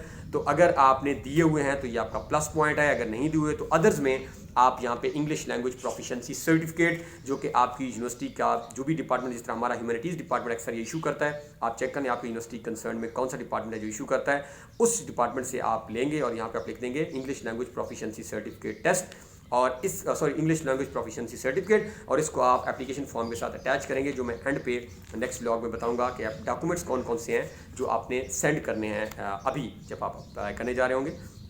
तो मेरा भी आइल्स टॉफल नहीं था और मैंने अदर्स में जाके लिख दिया था। 24 में अगर आपको याद हो तो मैंने बताया था कि अगर आपने ऊपर मैरिड लिखा है तो अगर आपके कोई जो हैं वो फैमिली मेम्बर्स हैं, डिपेंडेंट्स हैं जिनको आप साथ लेके जाएंगे, जिसमें आपकी स्पाउस हो सकती हैं, आपकी बीवी हो सकती हैं या आपके हस्बैंड हो सकते हैं, और अगर आपके कोई बच्चे हैं तो यहाँ पे अभी आप नाम लिखेंगे, अभी आप लेके जा नहीं जा सकते, उन्होंने यहाँ मेंशन भी कर दिया, क्योंकि अभी आप जाएंगे, आप चेक करेंगे, रेजिडेंस देखेंगे, खर्च देखेंगे, और वहाँ पे आप COE के लिए अप्लाई करेंगे, सर्टिफिकेट ऑफ एलिजिबिलिटी से हम कहते हैं। जापानीज़ में अगर आप इन होना चाहते हैं जापान के अंदर तो आपको COE लेना पड़ता है, तो वो COE तकरीबन 3 मंथ का प्रोसेस होता है। तो अक्सर आप यहाँ पे अकेले जाते हैं, वहाँ पर जाके आप अपना प्रोसेस मुकम्मल करते हैं और फिर आपकी फैमिली पाकिस्तान से वहाँ पहुँच जाती है। तो यहाँ पर अगर आप डिटेल देना चाहें आप बाद में भी दे सकते हैं, अभी भी आप दे सकते हैं। सो यहाँ पे सिंपल आपने उनका नाम, आपके साथ रिलेशनशिप, उसकी एज और नेशनलिटी क्या है। 25 में आपने कॉन्टैक्ट पर्सन देना है जिनसे इमरजेंसी में अगर if they want to contact so they can. इस तरह मैंने अपने भाई का नंबर यहाँ पे दिया था। तो यहाँ पे जो है आप डिटेल अपने कॉन्टैक्ट, जैसा मैंने अपने भाई का दिया हुआ, आप भी देते रहते होंगे ऑलरेडी, हम यूनिवर्सिटीज़ में भी देते हैं, उनका एड्रेस वगैरह देंगे। इसके बाद 26 में अगर आपने पास्ट विजिट्स किए हैं कुछ जापान के, तो आपने रिसेंट विजिट जो 2 किए हैं उनका आपका पर्पस क्या था, क्यों गए थे, फ्रॉम टू आप देंगे। इसके बाद जो है लास्ट हम एंड करते हैं, I understand and accept that all the condition stated in the application guidelines for Japanese government scholarship for physical year 2020 and upon confirmation of my qualification, मैंने किया है। अब आप यहाँ इससे प्रिंट आउट लेंगे इसका, क्योंकि आपने कंप्यूटर में फिल किया होगा। यहाँ पे आपने खुद से हैंड रिटन सिग्नेचर करने हैं और एंड पे तो यहाँ पे जो है आप इसको प्रिंट आउट करेंगे और साइन करेंगे और यहाँ पे आप उस डे की डेट डाल देंगे, 2020 हो जाएगा, मंथ जो भी आपका होगा जिससे मैंने बताया है, और डे डाल देंगे। तो ये था हमारा पहला व्लॉग जो कि मैक्स एम्बेसी रिकमेंडेड स्कॉलरशिप के थ्रू था। आई होप आपको पसंद आया होगा। हमारा चैनल जो है वो ज़रूर सब्सक्राइब करें ताकि हम और डिटेल्स आपके साथ शेयर करते रहेंगे। हम इस तरह की मालूमाती वीडियोज़ जो हैं related to scholarships in Japan, job opportunities in Japan, Japan के कल्चर के बारे में और डिफरेंट कंट्रीज़ में जब हम इंशाल्लाह आगे जाएंगे तो उनके भी आपके साथ चीज़ें शेयर करते रहेंगे। नेक्स्ट जो है व्लॉग उसके अंदर मैं कंप्लीट आपके साथ इस व्लॉग इसको करूँगा, प्रोसेस को हम सबसे इम्पॉर्टेंट जो है क्योंकि ये व्लॉग लंबा हो चुका है तो अभी मैं ये वाला पार्ट भी जो है इसमें स्किप कर रहा हूँ। नेक्स्ट व्लॉग के अंदर मैं आपको जो है वो मार्क्स शीट के ऊपर बात करूँगा क्विकली, और इसके बाद जो है हम बात करेंगे रिसर्च प्रपोजल के ऊपर, और इसके बाद जो है हम बात करेंगे टेस्ट के ऊपर और इंटरव्यू, और उसके बाद जो प्रोसेस होता है वो भी हमारा एक इंशाल्लाह 40 to 50 मिनट का व्लॉग होगा। इसको हम कंप्लीट करेंगे और आई होप आपको ये व्लॉग पसंद आया होगा। हमारे चैनल के साथ जुड़े रहें और अप्लाई करें इसके अंदर, ये बहुत अच्छी अपॉर्चुनिटी है, इसको अवेल करें और इंशाल्लाह ये आपकी एक लाइफ टाइम जो है अपॉर्चुनिटी आपके लिए बन जाएगी। और हमें दुआ में याद रखिएगा। अल्लाह सब आपका हामी नासिर हो। अल्लाह हाफिज़।